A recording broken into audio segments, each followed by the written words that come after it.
Welcome to Cat and Jess Talk the Best, where we're going to be talking about IMDb's top 250 movies from April 12th, 2018. My name is Kat. And I'm Jess. And today we are talking about number 161, Fargo, which is a crime drama thriller film from 1996. And this has an 8.1 on 592,565 votes.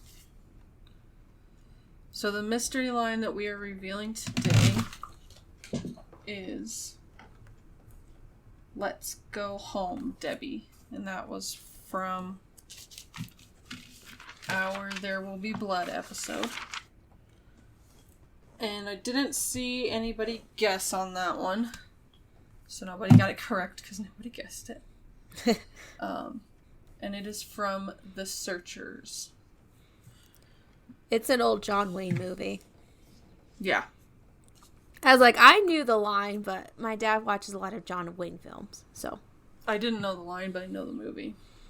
Because my grandpa watches John Wayne. So we have light blue and dark blue left. Dark blue. You're good. You're very good. That is the line. So make sure you take your guess. And we will be revealing that one in No Country for Old Men. So the spoiler-free synopsis for this film: Fargo is a reality-based crime drama set in Minnesota in 1987. Jerry Lundegaard, is a car salesman in Minneapolis who has gotten himself into debt and is so desperate for money that he hires two thugs to kidnap his own wife. Jerry will collect the ransom from her wealthy father, paying the thugs a small portion and keeping the rest to satisfy his debts. The scheme collapses when the thugs shoot a state trooper. Yeah, that's about it. Then things just go crazy after that. So this is directed by Joel and Ethan Coen. We've had him before with The Big Lebowski at number 166. We'll have them again at No Country for Old Men at number 159. And another movie they've done is Blood Sample. And this stars William H. Macy, Frances McDormand, and Steve Buscemi. Yep. So, the ratings for this. On IMDb, 31.5% of users rated this at an 8. On Metacritic, it has an 85%. On Rotten Tomatoes, it has a 93% on 92 critical reviews. Two of the fresh: Derek Malcolm. The Coen brothers are among the most able practitioners in America, and this film is one of their best attempts to turn a familiar genre, the true crime drama, into something miles away from the ordinary. Sure. Whatever. Chris Packham. The film is a work of brick-by-brick world-building in the service of characters whose ordinariness is just as carefully crafted. Sure. Whatever.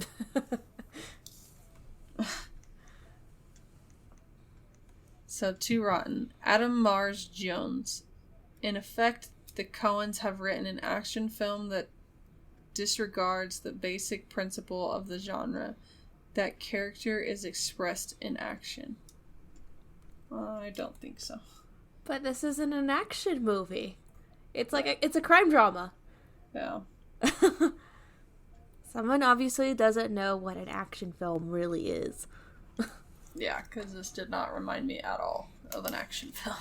No. And I watch a lot of them. Dave Kerr. From the camera angles to the set design, everything is calculated to make the viewer feel superior in the cloddish, geeky characters, or superior to the cloddish, geeky characters on display? I don't think so. I don't think so either, but alright. Whatever. So the consensus: violent, quirky, and darkly funny, Fargo delivers an original crime story and a wonderful performance by McDormand. I'd agree with that. Yeah. So the money, this budget was $7 million. Opening weekend, it made $730,265. Domestically, it made $24,611,975. Internationally, it made $36 million for a worldwide total of $60,611,975. So I made quite a bit of money. Oh, yeah. You're trying to sound like you're from Minnesota, because that's what that sounded like. Oh, yeah. I'm trying not to. Get into the sound of the movie. Oh, yeah. So, the awards for this one. It won 2 Oscars, had 81 other wins, and 57 other nominations. So, the Oscars that it won were Best Actress in a Leading Role, Frances McDormand, and then Best Writing Screenplay written directly for the screen, Ethan and Joel Coen, so the brothers won that. And then the 2 it was nominated for, Best Picture and Best Actor in a Supporting Role, William H. Macy. Best Director, Best Cinematography, and Best Film Editing are all of the ones at Oscars it was nominated for. So quite a few.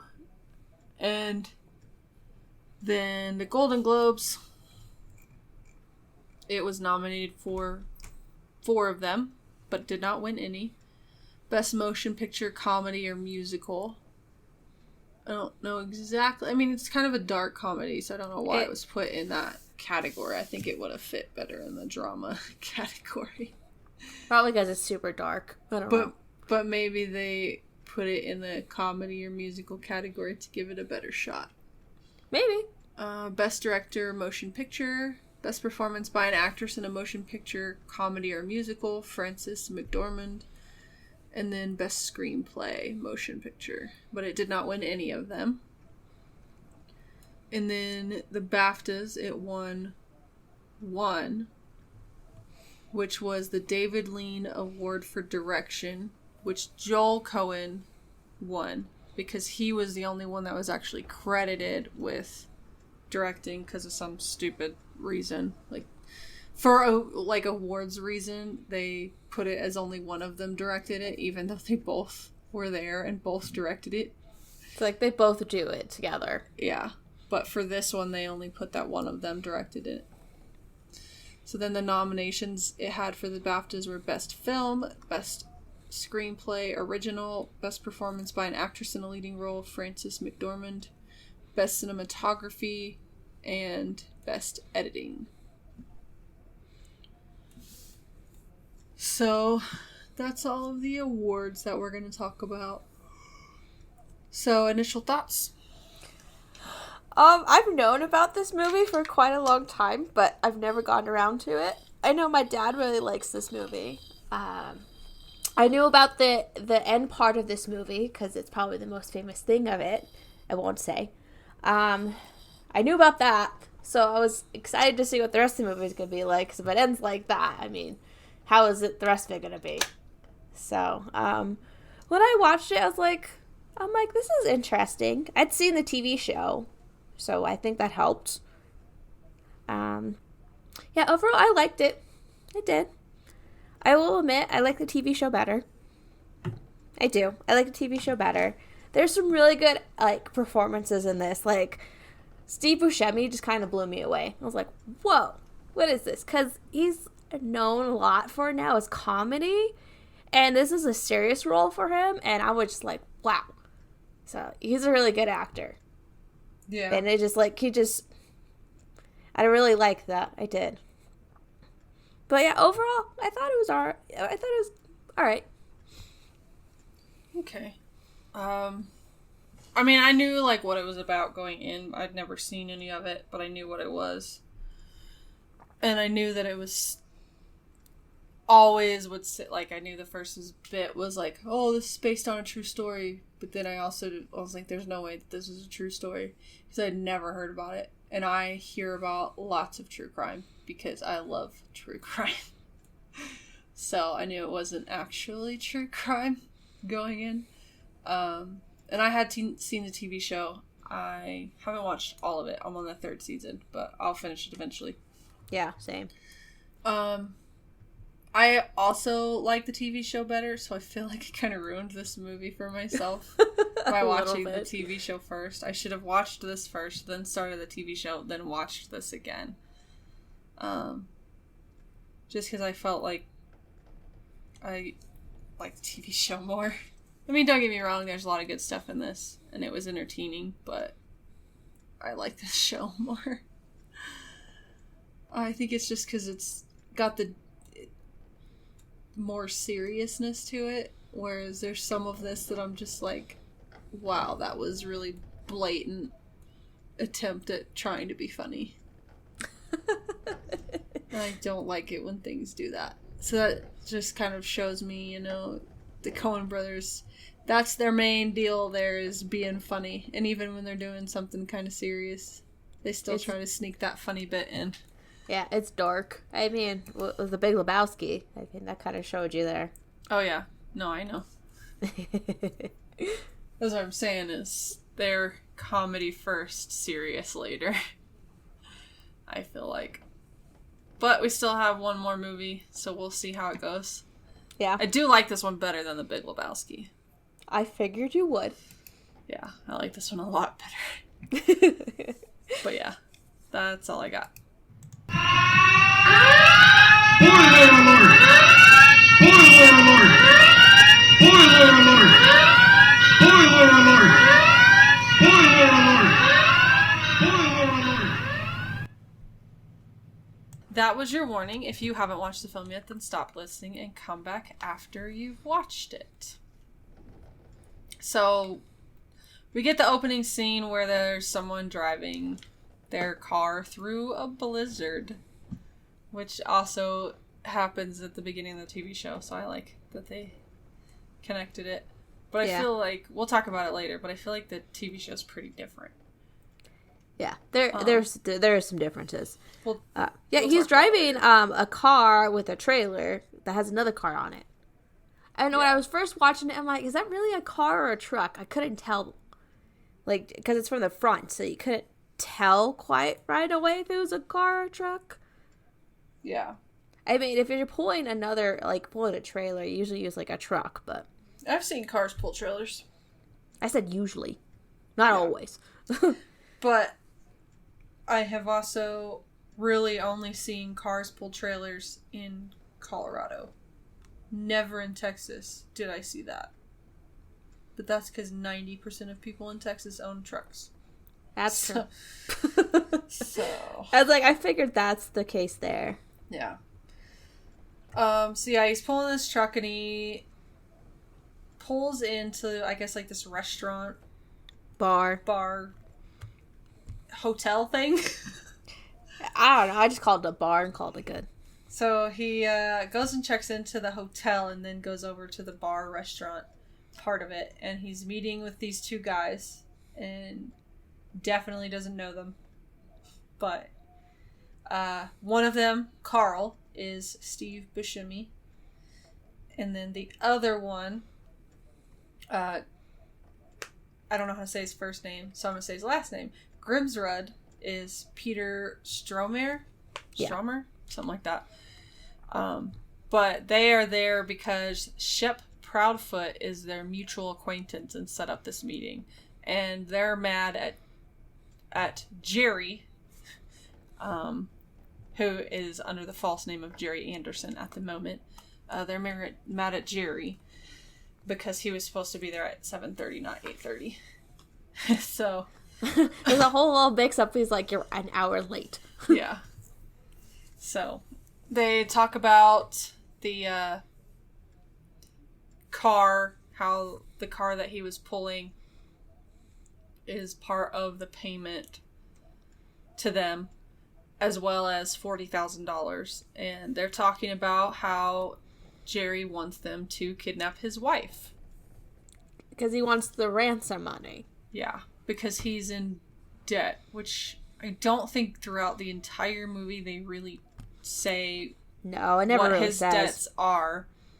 So it's like, it could be gambling, it could be hookers, it could be he's laundering money through his, or like he's like saying he's selling these cars that he's not really selling, stuff like that. So there's all kinds of different theories that I saw on what the possibility of his debt is.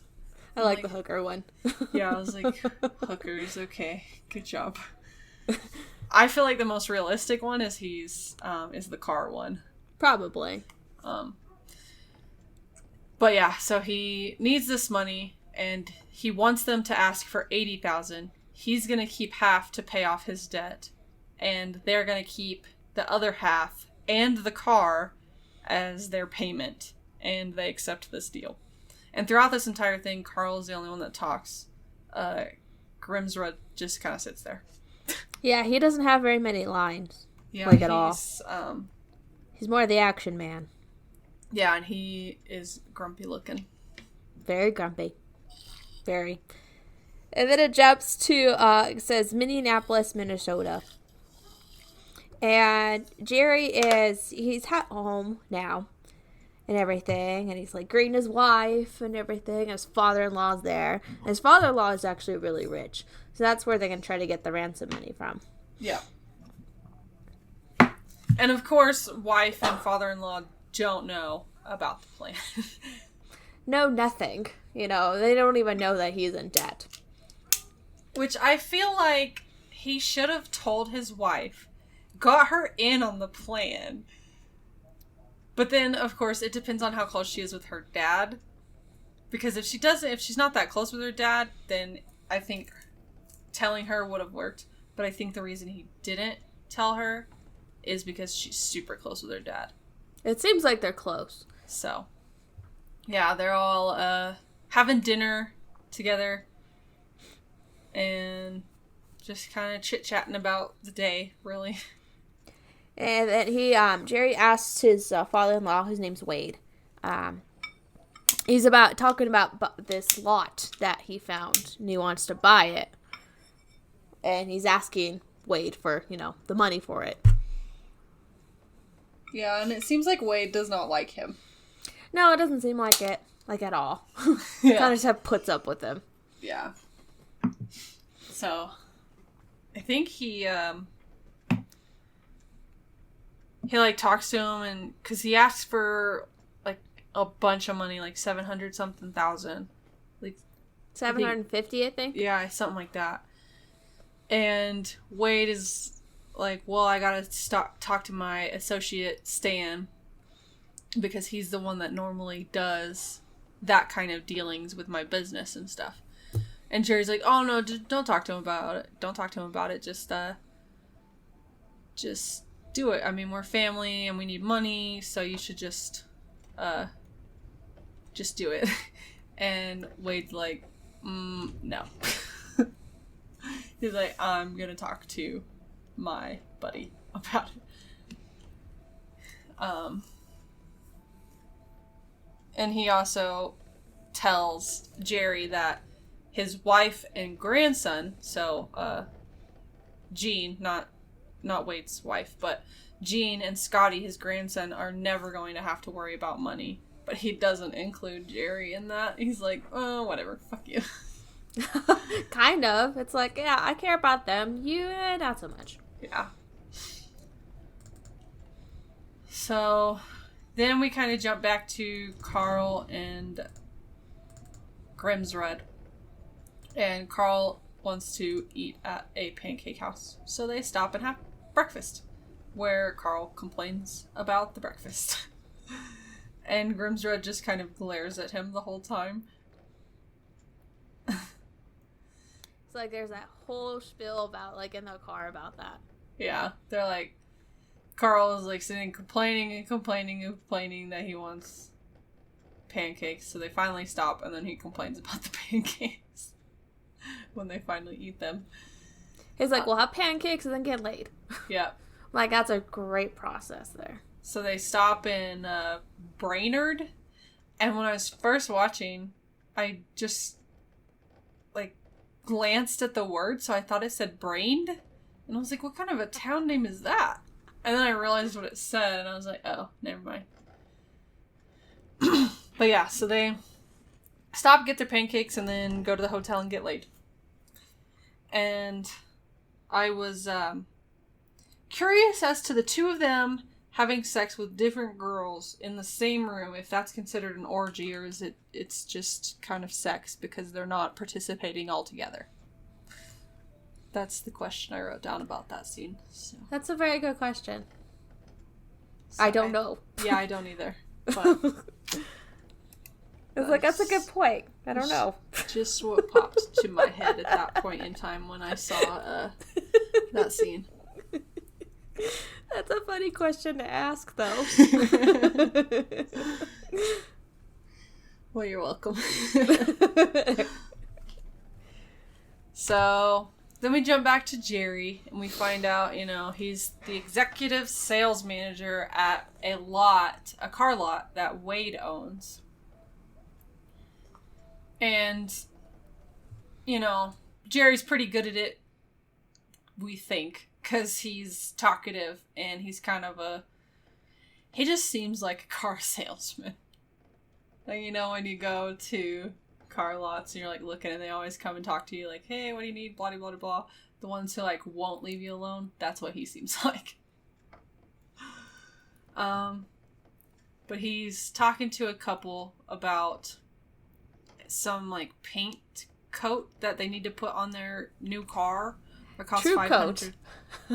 Yeah. I guess it's like seals the paint in or something. And they're like, he's like, it's on all the cars. There's nothing we can do about it. Yeah. And the couple's not very happy because they said they didn't want it, and they think he's overcharging them. And so Jerry's like, well, I'll go talk to the manager about it. And he leaves the room and talks to the other person about hockey tickets instead of actually what he said he was going to go talk about. And he comes back and tells the couple that he got it approved that he could give him a $100 discount on the True coat. But the husband is not very happy, but he agrees after he accuses Jerry of being a liar. So, I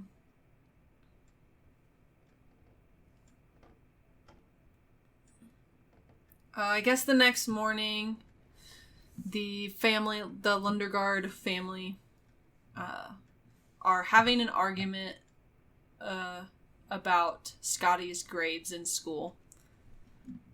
And then Wade calls for Jerry. So, Wade tells Jerry that he talked to Stan and they are looking into the parking lot deal, and they say, it's a pretty good deal. And so Jerry's like super excited, but he's like trying to hide it. And because, he thought that Wade wasn't gonna buy it, but I guess since he talked to his business partner, and his business partner thinks it's a good idea, he's like, yeah, we'll go ahead and do it. So they're gonna set up a meeting for 2:30 to discuss this deal. And so when Jerry goes to, the car place he works at, he talks with Shep, the person who set up everything.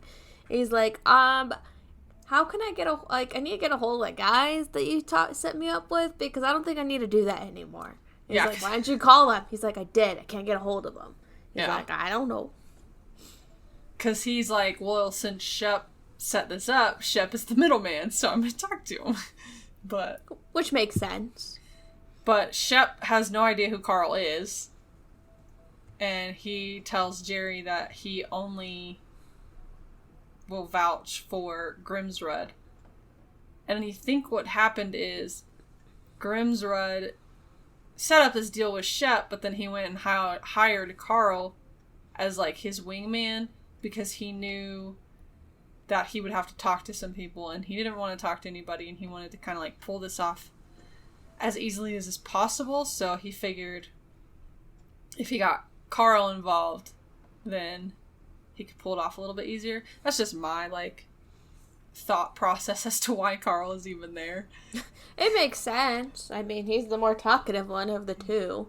Yeah. And then I think I'll say what else I think part of his plan was when we get to the end. Because I think, like, all of it was part of his plan. All of it was part of Grimsrud's plan. So, Shep tells Jerry that he can't really help him, so he needs to figure it out himself. Like he said, he needs to call him himself. And Jerry's not very happy about that. He's like, okay. Yeah. They do make it there, though, to Minneapolis. Yeah. So, we see the kind of short little scene that I thought was entertaining, where Carl is, like, trying to get Grimsrud to talk, and that line's always crack me up. He only says nope throughout the entire conversation. I did like that funny. Not a talkative person. It was funny, yeah. So then Jerry is in his office and he's on the phone with some guy, I guess, about a bank loan from the company GMAC. And he tells Jerry that he can't read the serial numbers of the vehicles on the document that Jerry had sent him. And Jerry's like trying to be evasive about it. But he's like, oh, I swear, they're the right numbers, and, he's got to read them clearly. Or I can send them over again. Yeah. Because these loans are already, like, in place, I guess. So, really what the guy is, the loan guy, he's, like, trying to get the serial numbers so he can see what cars his company is paying for. But Jerry's like, well, no, I don't want to tell you that. So this is why I really think that he's saying that he's selling cars he's not selling. Makes sense. And that's where his debt is. He's like embezzling money that way, and then he's like embezzling money from the fake cars and then using some of that money to go do something else. So I think part of the debt is from the cars, but I don't know what the other part of the debt is from. Because if he's embezzling money, then he should have a lot of money. You would think. So that debt is somewhere. So I think we'll stick with the hookers. It's the hookers. It's the funny one. That's fine. So yeah, he gets off the phone with the loan guy after telling him that he'll send the numbers over again. So he's still at work, and then at his house, Gina's, watching TV, going about her day, and she hears a noise, and then all of a sudden Carl comes up to the back deck, and he's wearing a ski mask and he has a crowbar. And then it just kind of all goes crazy from there. Yeah, because he, breaks through the door, and so she starts freaking out. Then there's the other one comes through the front door, and he grabs her and everything, and she bites him, and she runs upstairs. Yeah. And she's, hiding in the bathroom, in the bathtub behind the shower curtain. She tried to call the cops, but the phone got pulled away from her. Yeah. And so she's up there hiding, and they go in the bathroom, just, because they're looking for her. And I would not have moved if I was her. Like, I don't know if they would have looked behind the curtain or not, but she realizes that one of them is in the bathroom, so she books it through the curtain, taking the curtain with her, and, like, books it around the house, out of the bathroom, down the hall, out the house, and she's, like, screaming and trying to take this curtain off as she's running, and she trips and falls down the stairs. She doesn't make it out of the house, because she trips and falls down the stairs. I forgot about that. And then, so, of course, because she fell down the stairs, she probably hit her head real hard and knocked herself out. It's like, oh, great. So, Grimsrud goes over there and, like, kind of nudges her, see if she's still alive, and then picks her up and take her, and they put her in her trunk. Or, no, they put her in the back seat. Not in the trunk. They put her in the back seat. And they leave. Yeah. I was like, oh, that happened. So then Jerry's over there talking with Wade about the lot. Yeah, they're having their business meeting. And he's like, well, what do you want for your finder fee? He's like, finder fee? Yeah. So they say normally there's a finder fee of about 10% for something like this.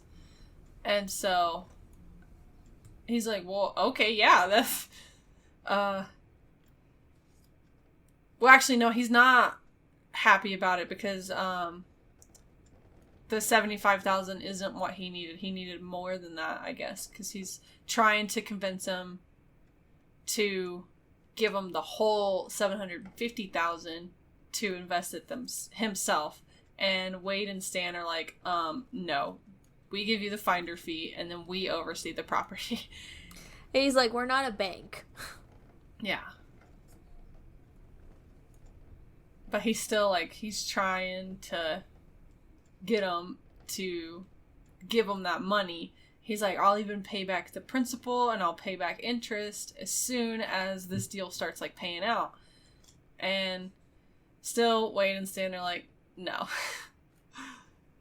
And he's just kind of trying to figure out every way that he can to get his money. But they still are just like, no. So they decide to, Wade and Stan are like, well, we're not interested, and that they're gonna move on the deal without Jerry. So now, not only does he not get the $75,000, the $750,000, he doesn't get the $75,000 either because he tried to push it too much. Yeah, I'm like, dude, really? Yeah. Come on. So he goes home, but first he beats the crap out of his car with an ice scraper. I'm like, that's a frustrated person. Yeah, I was like, that's not a good thing. But, you know, people get mad and they do stupid things. So, Jerry gets home and he notices the doors open and everything, and he's kind of like walking around, observing everything that happened. And then we hear him, and at first I thought like he was on the phone talking to Wade, but then we see, nope, he's practicing what he's gonna say. Yeah, he's rehearsing. He's like, okay, how should I sound? What should I say? Yeah. You know, how should I be acting? Because he knew this is gonna happen. Yeah.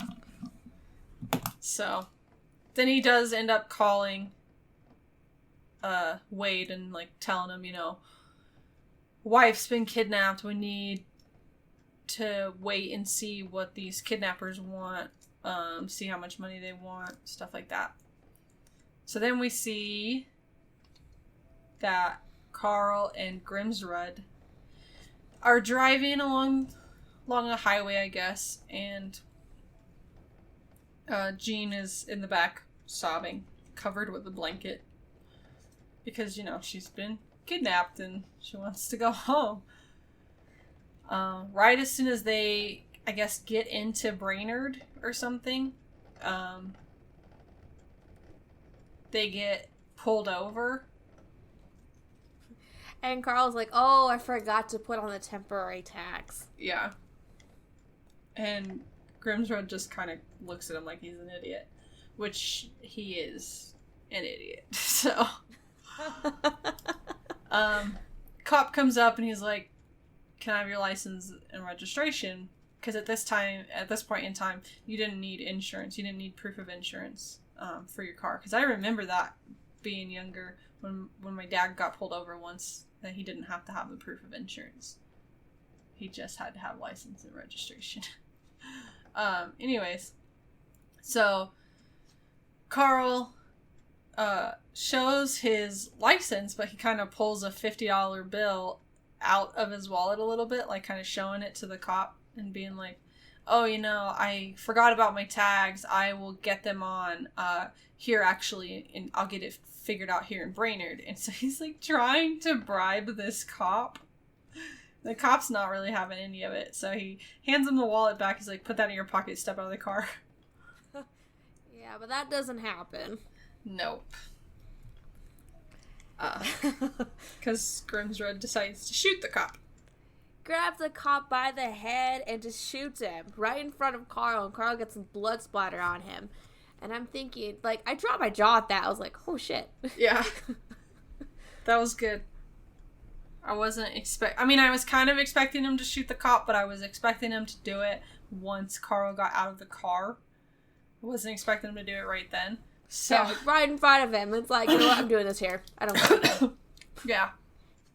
So he makes Carl get out, and he's like, you need to stash the body somewhere, because we've got to get rid of the body. So Carl gets out, and he's trying to get rid of the body, but this car comes towards them. So these people slow down because they see that, there's a police officer there, so they slow down. And as they're passing, they, like, stare at Carl dragging the cop that's dead along the road. And so Grimsrud climbs in the driver's seat and follows that car, because he's got to go deal with the witnesses. I'm like, oh great, we got 2 more murders coming up. Yeah, so he goes and deals with the witnesses. It's like he drives and he sees them, but then he doesn't see the car anymore, and then he sees that the car had flipped over. Yeah, because they were driving too fast on the snowy road. So what's gonna happen? So the driver is limping, trying to get away, and Grimsrud kills him by shooting him in the back because he falls. He's already hurt enough as it is, and then gets shot in the back, falls face first, and dies in the snow. And if he's not dead, he's gonna die pretty soon because of frostbite. And the other person, was it a girl? Yeah. She's stuck in the flipped over car, and she's already hurt as it is, and he just shoots her, like, in the face. Yep. And that's the end of that. So then we get, which I think, what is this, like 20, 30, 45 minutes into the movie, we get our main character of the movie. It's about 30 minutes in, yeah. Somewhere. It's pretty far in to be introducing the main character of the movie. But so, we get to see Marge Gunderson. She is the police chief of Brainerd. She gets a call in the middle of the night, telling her about these bodies that have been found. And her husband wakes up with her. And he's like, well, I'm gonna make you breakfast. It's like, you have to eat. You have to eat. And he just wants to take care of her because she's pregnant. So he's like, you gotta eat. She's pretty pregnant. Yeah. You gotta eat something, so. He makes her some eggs and she goes out. And so we see she gets there and she's kind of examining the scene. First, we get to see, that she finds the abandoned police car and all that. And then we see the overturned car and the extra people. And we see her kind of, vocalizing what it is that she thinks happened. And she's pretty spot on. Yeah. I was like, wow, she's a good cop. Yeah, so then she goes and examines the troopers unit because, she passed the troopers unit on the way there, examines the overturned car first, and then goes back and is examining the troopers unit. and she sees the, I guess, skid marks of the other car pulling out or whatever. Yeah, and she examines footprints, too. Yeah, she sees some footprints. And she's like, one of these guys was real big. Yep. So they're going through the notes of the police officer that got shot, and her deputy or trooper or whatever that's with her is like reading through the notebook, and he's like, well, he was filling out this ticket at 218 for tan Sierra with the license plate partial. He didn't fill out, the police officer, he's like, well, he didn't fill out the full license plate number. He just put DLR, so I'm gonna put a look in to see if there's a plate starting with a DLR. And then Marge is like, I don't think so. I think that means dealer. like from a dealership. Oh. Yeah. She's the smart one here. Yeah, she's pretty smart. So they go on their way trying to figure out where to start. And then we get to see in Minneapolis, Jerry, Wade, and Stan are sitting at a table and they're discussing Jean's kidnapping. And Jerry is like, this is what the kidnappers called and said, and they told me do not involve the cops. But Wade is like, no, we're gonna call the cops. But luckily for Jerry, Stan sides with Jerry and says, don't call the cops because they could just mess everything up. So he tells them that the men asked for $1 million, which is way more than what Carl and Grimswald, or not Grimswald, God.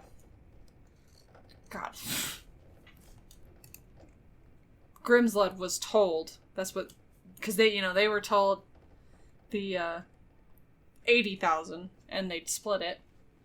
But, obviously, since the $750,000 was more what he was after, he had this plan in mind the whole time. He's like, I'm gonna ask for more money. Yeah. Just give you a little bit. Yeah. And Jerry's like, they need the money tomorrow. And Stan offers to stay with Jerry to wait for the phone call from the kidnappers. And Jerry's like, well, they said they would only deal with me, so that's not a good idea. And then Stan asks about Scotty.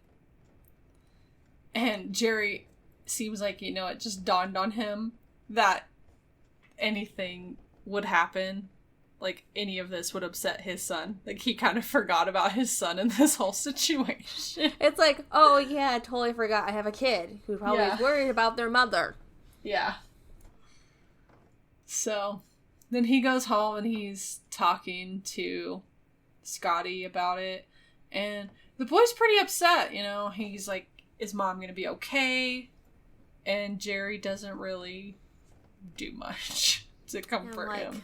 It's like, great father. Yeah, real great. And he's like, he tells Scotty, if anybody calls, just say that she's in Florida visiting relatives. It's like, so you're going to get the kid to lie for you now, too? It's like, you're such a wonderful person. Yeah. So then we see that Carl and Grimsrud are,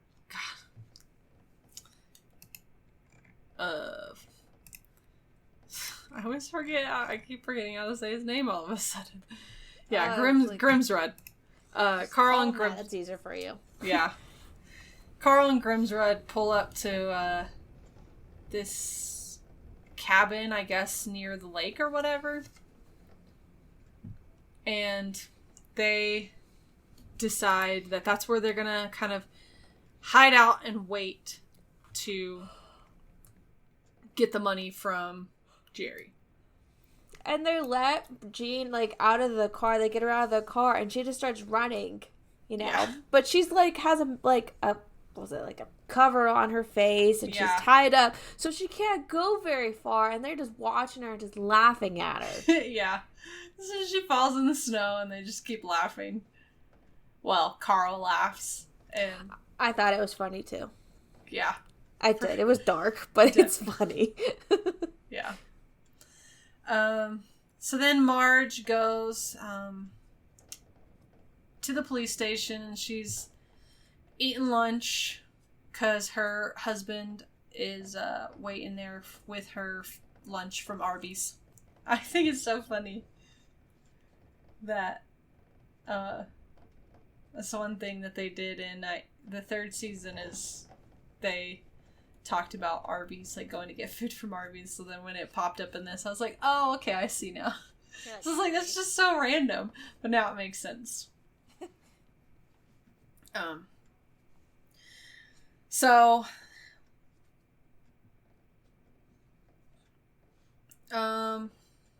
she's eating lunch, and Lou pops his head into the office, and it wants to talk to her about the shootings. And he's talking about how he found these two guys that checked into the Blue Ox Motel with a tan Sierra that had dealer plates, and they had some company that night. It's like some company, air quotes. Yeah. So Marge goes in to the bar, and she's talking to the company that they had. And she's trying to get them to describe these guys that they were with. Yeah. And they're like, well, one of them was a little guy, kind of funny looking. And the other one was a big guy and didn't talk much. Smoked a lot. And that's like their only description of them. It's like, we overheard him say they were going to the Twin Cities, though. Yeah. Which is Minneapolis. Yep. So then we can see the cabin, and Carl is trying to get the TV to work. Jean is still got her head covered, tied to a chair, and Grimsrud is just sitting there quietly watching as Carl screams at the TV, trying to get it to pick up reception. And I'm just like, what? Like, what is it? Some of these scenes, I'm just like, why does this even matter?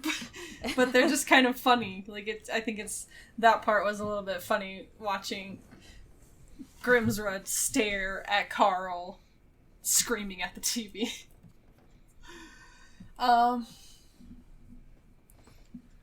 So I guess it's later that night or another night. Something like that. Marge gets a phone call from someone named Mike, and apparently they went to like college or high school or something like that together, and he wants to meet up with her because he's in the Twin Cities, and he just wants to kind of meet up, catch up, and he says how he heard about the triple homicide, and Marge is like talking to him and says, they'll meet up, stuff like that.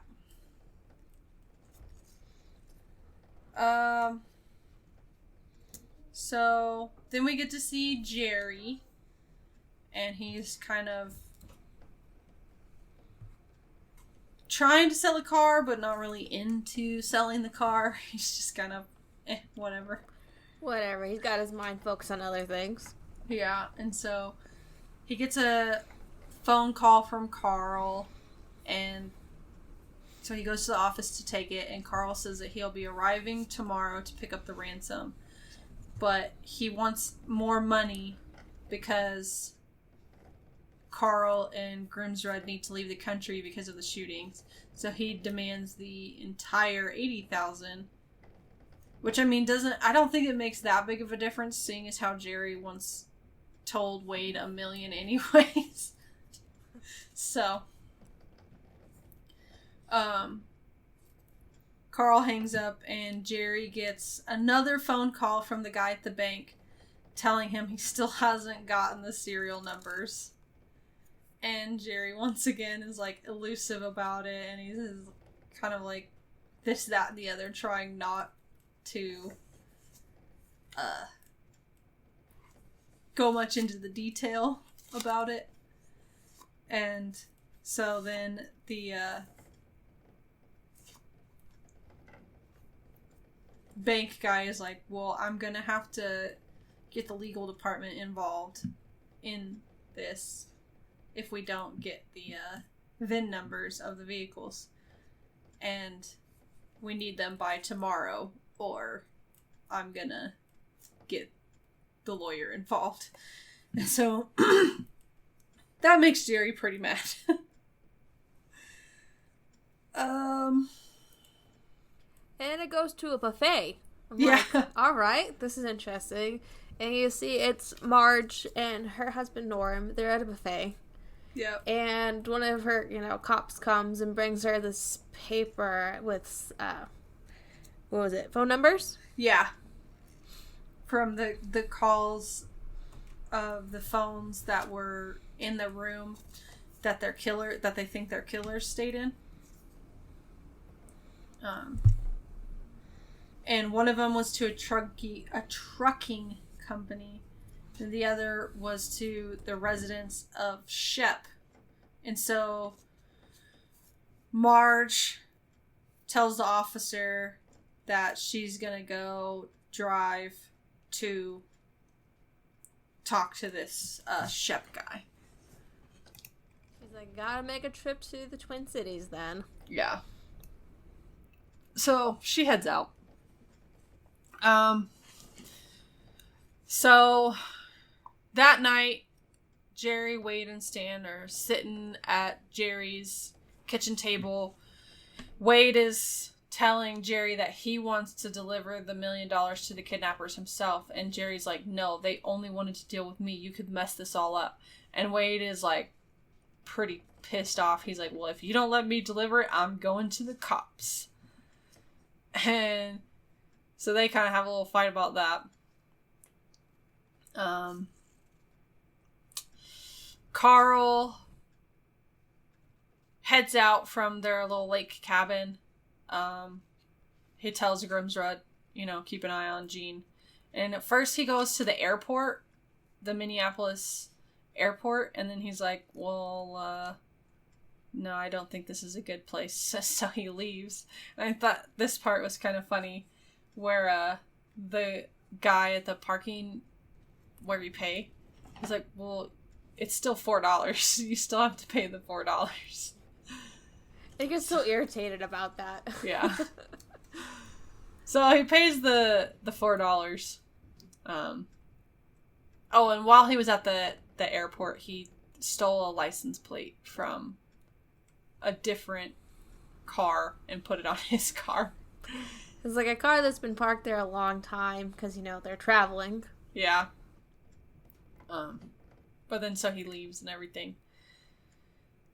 Before Jerry leaves the dealership to go meet with Carl, he goes and he's gonna go talk to Shep, but Shep is talking to Marge, so Jerry's like, never mind. So he goes and leaves.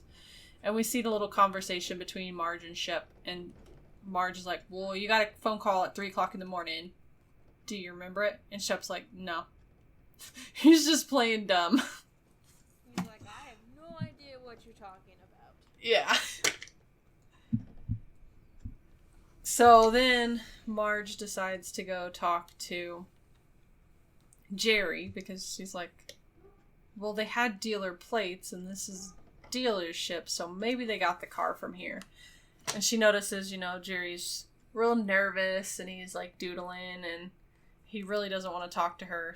And she's like trying to talk to him about this tan Sierra that was involved in this triple homicide.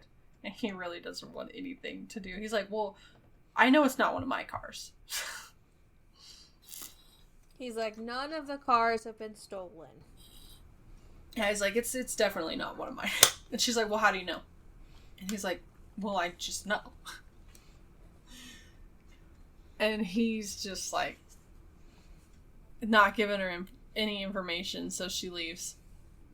And so when she leaves, Jerry tries to call Shep, but he finds out Shep just left, and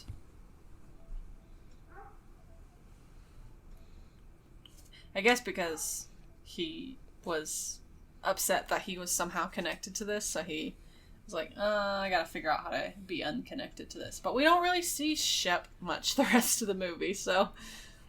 No, not really. Then you see Marge meets up with Mike. Yeah.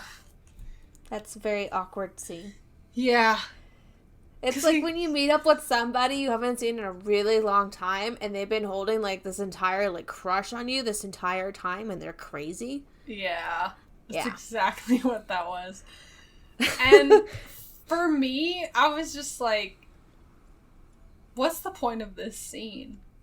Like, I didn't really think there was much point behind it.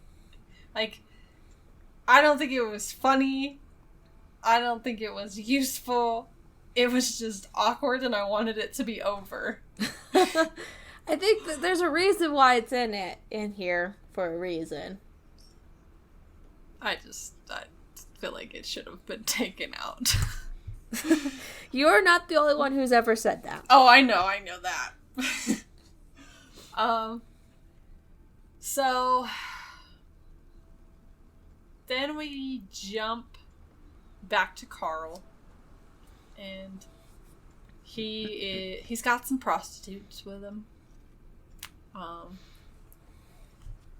He's talking, or he's they're watching some stage show at this hotel, and then they end up going back to the hooker's apartment and having sex. She's called an escort. Yes. That cracked me up. Hooker, escort, prostitute, it's all the same thing. It's just a matter of how fancy and how expensive. It's really the only difference between the three of them. I mean, pretty much. So this is actually the last time we see Shep, is this scene. He has tracked down Carl because he's mad that he was, I guess, included in this crime. And so he beats the crap out of Carl. I love he literally just, like, throws him. Yeah. A naked Steve Buscemi just, like, grabs and just throws him. Like, oh, shit.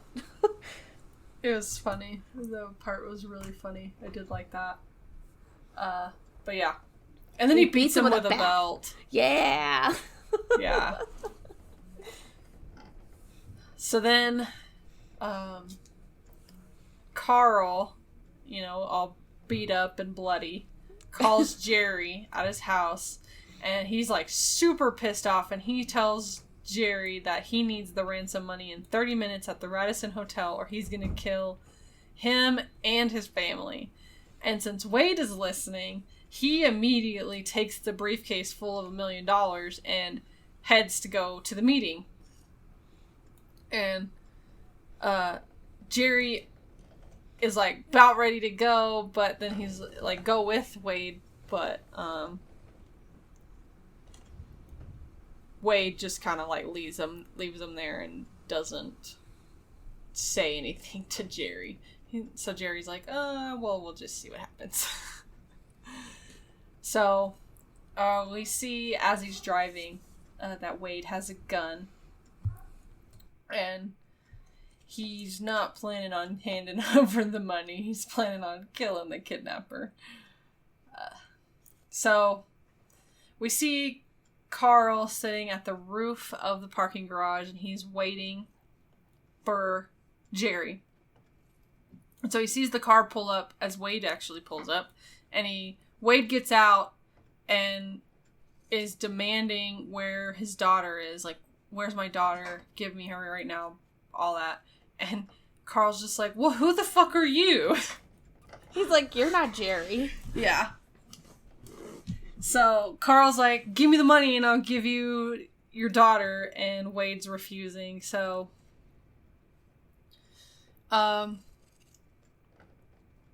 because Wade is yelling at Carl shoots Wade in the stomach without hesitation. He just shoots him, and he kind of like stands there for a sec, like, oh, I just did that. And then he goes and gets the briefcase and leaves. Well, no. As he's like picking up the briefcase, Wade shoots him in the face. Pretty good glaze too. Yeah, it was pretty deep. I don't know if that was the makeup or just like really good makeup, or just me kind of imagining it, but it looked like maybe you could see the bone, the jawbone. I don't remember that, but it looked really good. Yeah. I did write that down. I was like, that's some pretty good effect there. Yeah. So Carl grabs the briefcase and speeds away. And he's like speeding through the parking garage, and as he is, we get to see Jerry is pulling through the parking garage, and they both kind of notice each other, but keep driving. And Jerry goes up and he sees, Wade is lying there dead. And so he pops the trunk of the car and puts Wade into the trunk of the car, while Carl is trying to get out of the parking garage, and the attendant is not being very helpful, so we don't see it happen, but he shoots him. Yeah. So then we see Jerry leave, and that's when we see that Carl has shot the parking garage attendant. I was like, what is... Sorry, I couldn't remember what it was called. Yeah, I get you. So Jerry goes home, and Scotty tells him that Stan called for him, and Jerry lies to him and says that everything went fine, and that everything's gonna be alright. And then he just goes to bed. That's it. Tells his kid everything's good, and then he goes to bed like he doesn't even care. I'm like, okay. It's like, you just saw your father-in-law dead and someone else dead, and you're just like, I'm just gonna go to bed. Yeah. There's something wrong with you. Yeah. So, the next morning, an officer, that's one of Marge's deputies, stops at the house of some guy, like, that's shoveling his driveway. Just kind of stops to chat with him, because he had reported an incident at his bar. And so the guy tells him that he saw this funny looking man at his bar, and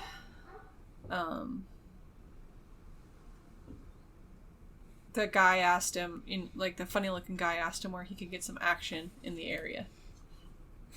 I love how they keep describing him as a funny looking guy. Yeah. I'm like, well, they're not lying, because, it's no offense to Steve Buscemi, but he probably knows this. He's kind of funny looking. Yeah, he is kind of funny looking. But in a good way. Yeah. Yeah. But so the owner of the bar, refused to tell him where he could get hookers. And so Carl is not very happy, so he threatens the guy and brags about having killed someone. And said was dumb enough to mention that he was staying out by the lake. This is why I think the whole plan was part of Grimsrud's. This whole thing was part of Grimsrud's plan. Get the dumb guy involved. Get the money. Kill everybody. Kill them all. It's fine. Yeah. I was like, and these, they even guessed the right lake, too. Yeah. It's because the bar was near the same lake. So. It was at Moose Lake. Yeah. So the officer thanks him and heads out. So then we see Carl. It stopped at the side of the road, and his face is bleeding like crazy. But he decides anyways to stop and bury the briefcase after he looks inside, because he looks inside, notices it's way more than they expected. And so he's like, well, I can't share this at all with Jerry. So he decides to bury it. And it's so funny what he does. So he takes it up to this fence on the side of the highway.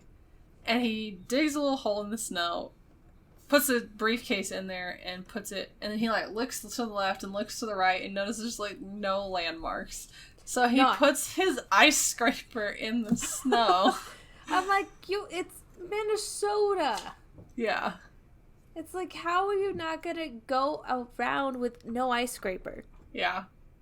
So, then he leaves and heads back to, I guess, the lake house or whatever. Marge is packing up, getting ready to head home from the hotel, and she's talking to one of her friends, telling him, she saw their friend Mike, and that he was pretty upset about his wife's death, and the friend is like, Mike never got married, and he's kind of crazy. He's like, he lives with his parents? Yeah. So, you shouldn't believe anything he says. Yeah. So Marge leaves, stops and gets some breakfast, and then she's kind of just sitting there pondering everything, like trying to figure out where she's going to go next in the investigation. Because she didn't really get much when she went to Brainerd. Or I love how when she's she went eating to at a Hardee's. Minneapolis. Yeah. That cracked me. I'm like, oh, Hardee's, hey. That's like our Carl's Jr. Yeah. And then we see that she remembers something. We don't know what she remembers, but the next thing we see is that she goes to Jerry's car dealership. And because she remembers him having been, like, pretty nervous and stuff, she's talking to him again. And she notices, after he, like, leaves the room for a minute, she notices the, serial numbers that he's, like, writing down. So she notices that he's faking these numbers for the bank. And then she's grilling him about the, Tan Sierra again. And he's like, fine, I'm just gonna go do a lot count. Yeah. And Marge is like, don't get snippy with me. She's like, I'm just doing my job. Yeah. Chill out. So Jerry heads out after he says he's cooperating, but he literally, like, books it and leaves. Yeah, and she's like, he's leaving. Oh, that just shows that you're guilty. Yeah, you're guilty of something. It may not be exactly what she's after you for, but you're guilty of something. So, so we then see Grimrud sitting there, eating dinner, watching TV. Looks like he's watching soap operas. Yeah, that's what I thought too. Carl comes back and his face is all bloody, and he says that he went and buried the money.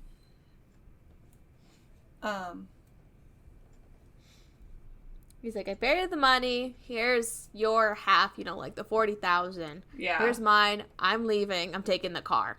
Yeah. And Grimswood's like, no, we have to split the car.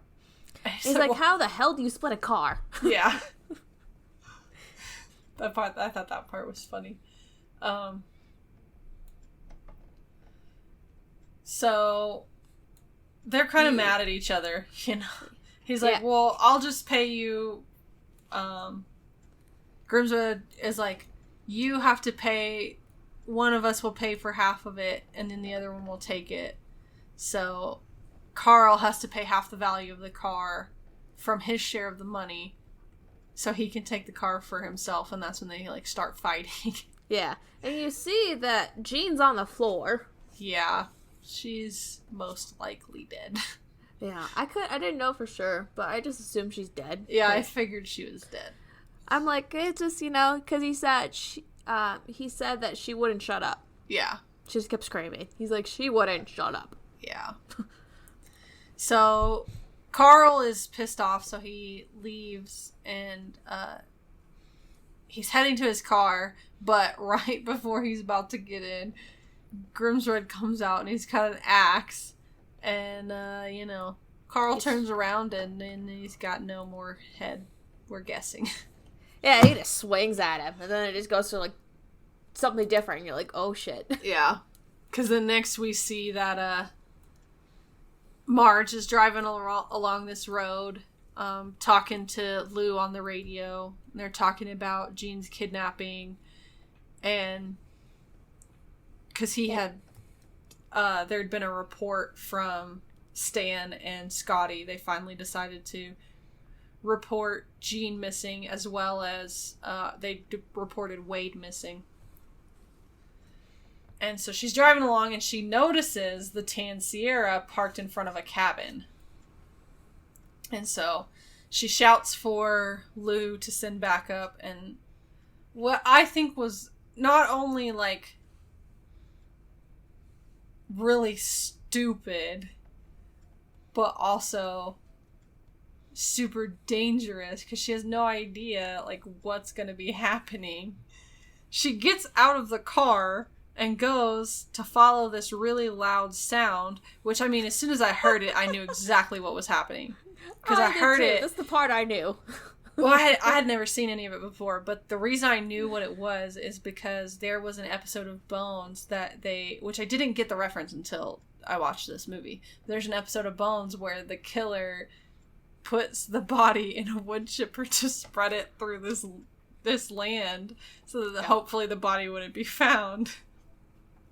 Yeah, I mean, you hear this wood chipper and you're like, uh-oh. Yeah. This is the problem, this is the part that most people know. Yeah. From this movie. And I mean, if you didn't know what a wood chipper sounded like, it could have been like a chainsaw, it could have been a lawnmower, anything that's that loud, it could have been. But so she comes around the corner of the cabin and sees Grimsrud pushing body parts into this wood chipper. It's and a just leg. like a He's whole got in there. Yeah. And there's just like this whole bunch of blood all over the snow. And there's the rest of the body, like, under, like, this little tarp, and everything. He's gonna do that later. And she's yelling at him. But, of course, he can't hear her. Because he's, like, right in front of the wood chipper. And then finally he notices something, so he turns. And she's got her gun out. And she tells him to freeze, and he's like, nope. And tries to book it across the lake after he throws a log at her. Yeah. And she shoots at him shoots him in the leg.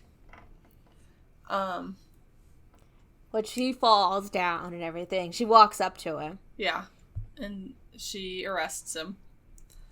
And then next thing we see is he is handcuffed in the back seat. And she's like trying to ask him questions and stuff. And he's just not answering at all. And see, this is the part that I think, him killing Carl was all part of his plan. The only part that was not a part of his plan was getting caught.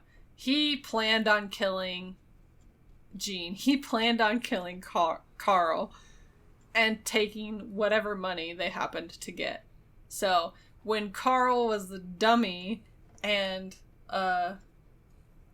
decided to bury the money, he got mad and decided a different way to kill him than I think he had originally planned. I'm just pissed off. I'm gonna wood chipper this dude. Yeah. But I definitely think that all of it was a part of his plan. I don't necessarily think that killing those 3 other people were part of his plan. It just happened that way because they had gotten pulled over. I think if they hadn't gotten pulled over, the only people that would have died would have been Carl and Jean. Yeah. And she's just saying, as talking about everything, she's like, God, what a waste. Yeah. It goes to, and then it goes, she's driving away with him in the back. And it says, outside of Bismarck, North Dakota. Yeah. And there's these cops. They're surrounding, like, this, what was it, like, this hotel, motel? Something like that, yeah. And they're surrounding this door, and because Jerry's in there. Yep. And so they call for it, like, call in there, trying to get him to open the door, and he's like, oh, yeah, just a minute.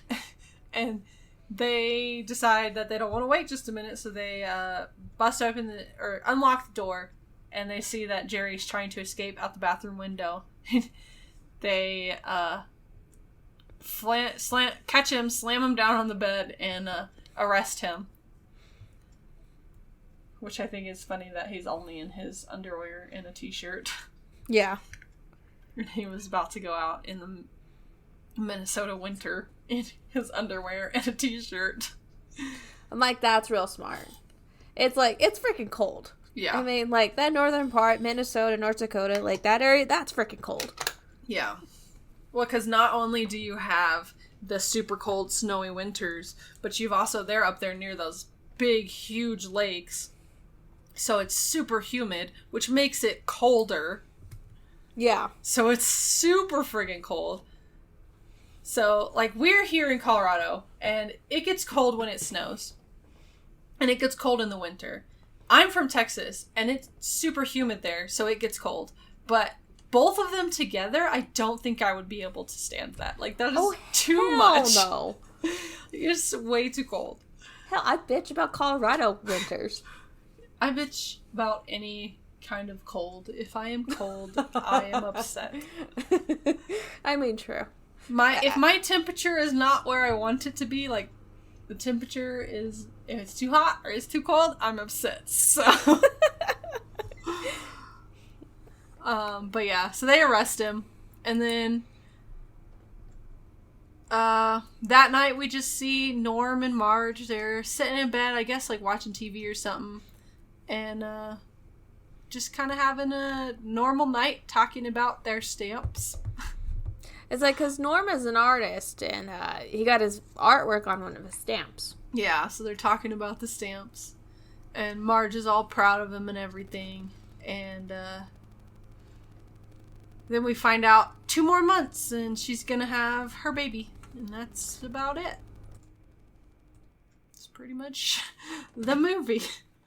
Like, that's it. So, yeah. So, the music for this is by Carter Burwell, and we did have him previously. He works with the Coen brothers a lot, so not really going to talk about him too much because we already talked about him in The Big Lebowski. I feel like the music for this was really good. Like, it really felt like a crime show music. Like, yeah, I liked it. It wasn't like in your face about it, but it gave some suspense. Yeah, it was a good job. I liked the music. So yeah, I think good music overall, worked really well with what was going on. So, comparison, like we said, there is the TV show. And also, like I had said earlier, this is actually not based on true events. So there's not really anything to talk about true events wise. Because it's not based on true events. They just wanted not this exact story. They wanted to make it seem more like a true crime story because that way people would be more interested in it. But there are parts of it that actually they pulled from different crimes. Which I will talk about in a little bit. So TV show, the first season, I guess, is probably the closest to this, but even then it's different. Like, it's still different. Pretty different. Characters are all different. The only thing that's not different is Gunderson is the name of the cop that is, like, super trying to investigate the crime. But she's a deputy. She's not the chief. So she becomes chief at the end. Yeah, at the end, but throughout the entire season of the show, she's not. No. It's like near the end of the first season like, is when, like, it kind of seems really close to the movie. Yeah. I think it's, like, the last episode when they're trying to, like, catch everybody is when it's most, like... The movie. Yeah. But, I mean, throughout the entire season, it's not really much similar. I will say that the show is really good. So if you haven't seen it yet and you do like this movie, I would say go watch the show because it's super good. Oh, yeah. It's real good. Like, that first season is really good. Yeah, I like the first season the most. The second season's alright. It's a different crime. Different crime, and it's older. Like in the 70s, I think. Or early 80s, one of those two. Like late 70s, early 80s. I think 70s. And then the third season is like 2010 or something like that. And I'm only two episodes into that season. Yeah, I haven't got to that season yet.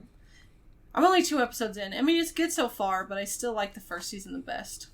I've gotten distracted by Naruto and The Great, so... I've gotten distracted by reading my book. I've just really been feeling like reading lately and not watching TV, so I've just been reading. I guess that's a good thing. Yeah. I mean, I'm waiting for my book. It should be here soon. Yeah. Soon. Yeah. But yeah, I don't really want to say too much about the show because if you want to go watch it, I don't want to spoil anything. But I will say, like you said, I think the last episode is most like the movie. Yeah. It's like where everything comes together, where, you know, they catch all of them. Yeah. So, trivia. I only have one. Go ahead. When they were filming this, it happened to be, like, the lightest snowy winter. Like, there was hardly any snow. So, not only did they have to make snow, they had to keep moving to where the snow was. And then part of the time when they did make snow, it would melt in part of the scene. Like, because they put the snow further back in the scene and then put it all the way, like, work their way forward. And so they'd start shooting in the back of the scene. The snow was melted. There's actually a couple of scenes where you can, if you look hard enough, you can see that the back of the scene has no snow because it all melted. Yeah. That's good trivia. I was going to mention that. But yeah, that's all I got for trivia. What was it? There's a couple things I want to talk about. So I looked this up. So Frances McDormand and Joel Coen are married. Oh. I didn't know that. They've been married since 1984 or something. Dang. So that's part of the reason why she's in this movie. I mean, you know, you're married to the director. Yeah. It helps a little bit. Just a little bit. What else? What else was I thinking? So what I said, it's not based on a true story, but it's like loosely based off a bunch of like different like crime stories that happen in Minnesota. Yeah. So there's one where that a man actually did have his wife kidnapped for $1 million and everything. There is that one that actually happened. Okay. And then the other one was, so this man wanted to, this reminds me of the TV show. He hired someone to kill his wife, but the person he hired to kill his wife wanted someone else to do it. So they hired someone else. Hmm. So that's kind of how, like, with Shep and, with, Carl and them. That's how it is with the movie. But like, in the TV show, that's kind of how it is in the TV show, I would say. Especially, like, first episodes. Yeah. There is the wood chipper thing. There is a thing about that, how someone did get murdered and they were wood chippered. That actually did happen, but not in Minnesota, somewhere else. So that's another thing it's kind of based loosely off of. Yeah. I want to talk about the wood chipper. I looked it up. I did some research on it. Because I was like, that's the most interesting part of this. Let's not lie. It's the most interesting part of it. So, it's wood chipper. They had to find one that was just, the the right height for Peter, because he's a tall dude. He is. And so they're looking around, and they're like, well, we can't really use, like, a brand name one, because, you know, I don't think wood chipper companies wanted to be associated with, you know, someone getting wood chipped. So they found one, and they painted it, and they covered it all up and everything. Painted it yellow, like it is in the movie. And so when they only had to, like, do it a few times, the test. So when they first tried to do the test, it didn't actually work, the wood chipper. Yeah. It didn't work the first time. And so they had to get it fixed up and everything, and it worked the second time. And, like, what comes out is just, like food coloring and spaghetti, you know, like, basic stuff you would use to make it look like it's actual body parts and all that coming out of it. Gotcha. And, of course, it is a prosthetic, that leg. Yeah. And, it's funny, this made me laugh, because I'm like, well, you would be stupid if you did that, and Peter was right, too. That the directors wanted him to put it down, push the leg down on with his hand, and he's like, that's stupid. Yeah. I'm not going to do that. So this is why he had the piece of the log with him, and so he used that, and he's the one who came up with using the log to throw at Marge. Oh, okay. And they did that all in one take. Okay. Which I think was really cool. And if you want to go see the wood chipper, it is in Fargo. Oh. It is. The real one they used in the movie is in Fargo. That's cool. Which I thought was cool. I mean, even on their website, it's the FargoMoorhead.org, and it says the wood chipper in Fargo. And you can take pictures with it. That's cool. So, if you're a fan of the wood chipper in Fargo, go to Fargo. Okay. I did have actually one more I forgot about. So, you know, we talked about this being, they say, based on a true story, but it's really not based on a true story. People did think it was based on a true story. So there was people, and it was really actually a rumor that this happened, but they made a movie out of it anyways. And there was, like, real articles and stuff. But this part is a rumor that everybody thinks happened, but really didn't happen. So this is the rumor. Someone thought that this was actually a true story. So they went to Minnesota to find the money.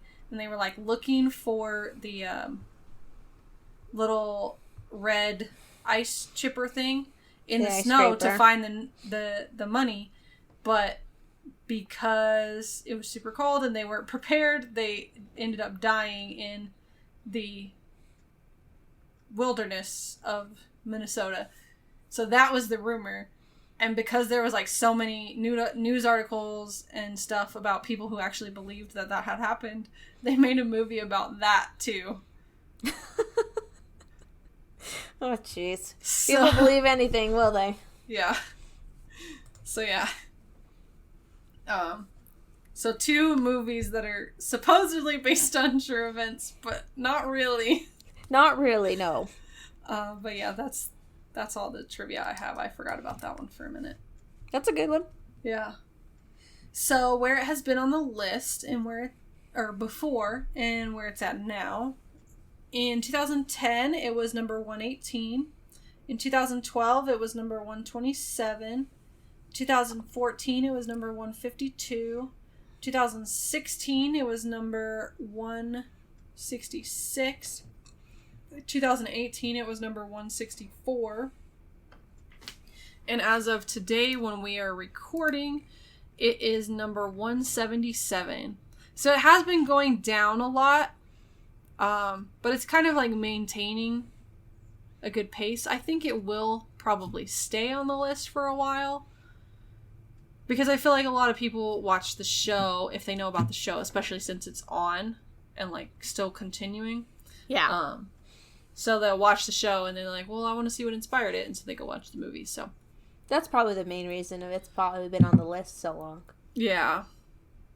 So then, previously, number 161, in 2010, was The Big Sleep from 1946. 2012, Into the Wild from 2007. 2014, The Wages of Fear from 1953. 2016, Dial M for Murder from 1954. 2018, The Sixth Sense from 1999. And then as of today, when we are recording, number 161 is The Elephant Man from 1980. Huh.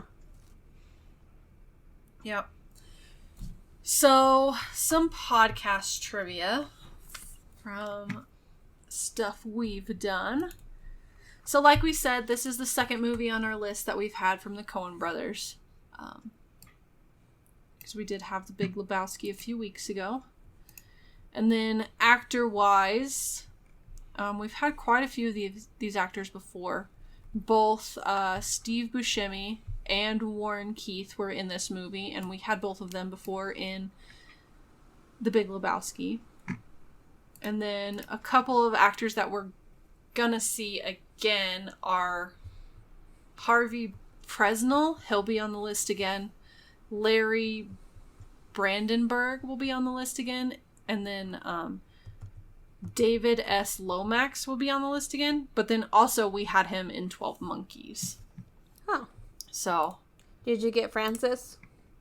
Yeah, because you said her earlier, so. I didn't. Yeah, you said that she was one of the actors for this movie. And she's coming in a movie later. Okay, well then Frances McDormand we will have again as well. Okay. I was good. Like, what? I didn't mention her because you said her as one of the main three. So. Oh. I was like, yeah, she'll be in a movie again. Yeah. I forgot what number it is, but she's in the 3 billboards. Yeah. It doesn't matter. We'll get to it again. Like I said, Carter Burwell. This is his second movie because we had him for The Big Lebowski, composer. This is our third movie from 1996. The Bandit, which was on the list, and then The Hunchback of Notre Dame, which was our Disney event. This is our 13th thriller, and then crime. This is our 19th crime film. And then drama. We've had quite a few of those. 69th drama film. So it's a lot. And then votes-wise, this is just around 590,000. And there's nothing else really that has that many. Just under it is The Incredibles and Avengers Infinity War. And then above it by quite a bit is How to Train Your Dragon. Which I think it's crazy that Avengers Infinity War is that low. I think I figured it would be higher. You would think. I mean, Endgame is higher. And I feel like if you saw Infinity War, you're probably going to go see Endgame. But I guess maybe not. Or, I mean, if you saw Endgame, you most likely saw Infinity War because you'd kind of be a little bit lost. So just a little bit. You'd be like, what is going on? So, yeah. And then this had a 93% on Rotten Tomatoes, and there's quite a few movies that were there with it. Born Ultimatum, Rocky, Iron Man, Logan, Young Frankenstein, Santa Claus is Coming to Town, and The Deer Hunter. So it's... For you liked most of those movies. For me, I'm about 50-50 on the movies it was with. Yeah, I'd say that. And then Fargo had a 85% on Metacritic, and the other movies that had that were In the Mood for Love and The Bourne Ultimatum. So, yeah, not as great. I was like, Fargo's like the best out of those. Yeah, that's what I was thinking too. So yeah, that's all the podcast trivia. So, favorite line. I have like 3. Okay. One of these I wrote down because my dad said this to me a few times, just like when we're driving. and I didn't realize it was from this movie until he explained it to me. And I looked for this line. That's a fountain of conversation there. That one, like, I listened for it, and I was like, yes, I found the line.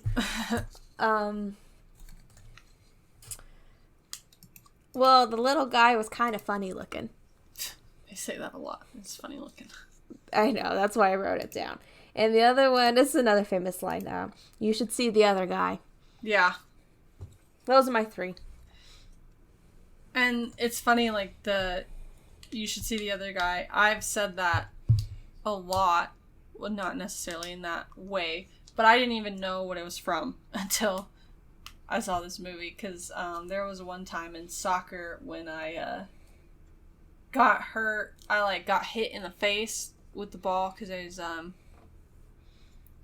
standing in front of the goal on a corner kick, and the ball came up and hit me in the face. Saved the goal. They didn't get a goal, but I mean, I had to sacrifice my face. But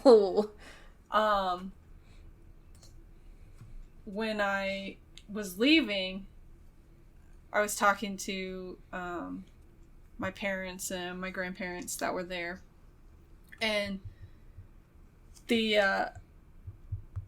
were like, oh, well, what if it turns into the black eye? I was like, well, I'll just tell him, you should see the other girl from the game, because she went away on crutches. It was nothing to do with the same play that I got injured on. She got injured on a different play. But it just happened to be, that's what I said. You should see the other girl. So I liked that line. So I had, looks like a nice enough guy. My favorite line, I'm not sure I 100% agree with you on your police work there. I got your damn money, now where's my daughter? Should see the other guy. I wrote that one down too. There's no more to life than a little money, Or no, there's more to life than a little money, That's it. So I think it's your turn to pick. Is it? I thought I picked last time. No, I picked last time. Which one did you pick? You picked Deer Hunter? Yeah. Ugh. I'm liking the one that we both like. You should see the other guy. Yeah, you should see the other guy. All right, so what's your rating? I'm giving this a 7. Okay. Again, it's probably the TV show ruined it for me. A bit. I will say that. Yeah. Yeah, sometimes I felt like it was a little slow, but it picked back up, which is good. So I'll give it that. There's some nice special effects in here, I will say. Love the acting. Some really good acting. And that wood chipper scene, I love that one. It's great. But it just fits well with my 7s. I just couldn't put it with the 8s. Yeah. It is fit with the 7s. So that's my rating. Okay. So I also gave it a 7. Pretty much the same stuff. Like, acting was really good. The special effects that they did do, because most of them were practical.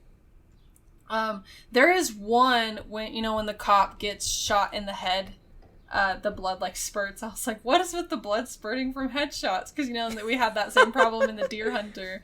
Yeah, just blood spurts.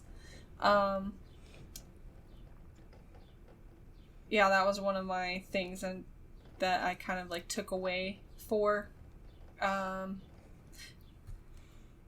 I do like the TV show better. I think I should have watched this first. It kind of ruined it a little bit for me because there wasn't as much to it. For my crime stuff, when I'm watching a crime show or a crime movie, I want them to be longer. I want more detail for it. So knowing that there's the show, this one just doesn't give me enough, I guess. So that kind of takes away. Yeah. There was a couple spots where I kind of figured something was that thing was coming, and that's because I watch a lot of crime stuff, so I'm like, yep, saw that coming. There's a lot of that happening, so overall it's a good movie, great acting, the music's good, the story is actually really entertaining. There's just some of it that kind of fell short for me a little bit. So overall for me, it is a 7 as well. So our next film is The Sixth Sense from 1999. I've seen this movie so many times. I love this movie. So I'm pretty excited. This is going to be funny because you really like it and I'm not that much of a fan. Okay. Have you seen it? I have seen it. Oh, I just didn't think you'd seen it. Oh, I have. But yeah, so that will be out next week. We do have our event coming up at the end of July, and that will be our Harry Potter event. We will be covering the Deathly Hallows Part 1 and Part 2, so we'll finally get to that one that was on our list that we skipped over at 2:18. So make sure you check that out. And then we still are offering Premium and Patreon. Check out the show notes if you would like to become a member. You can do that for just $1 a month. And our special monthly episode for May will be one that I thought would have been on the list, but wasn't, which is Jumanji, the original Robin Williams one. So make sure you check that out. It will be out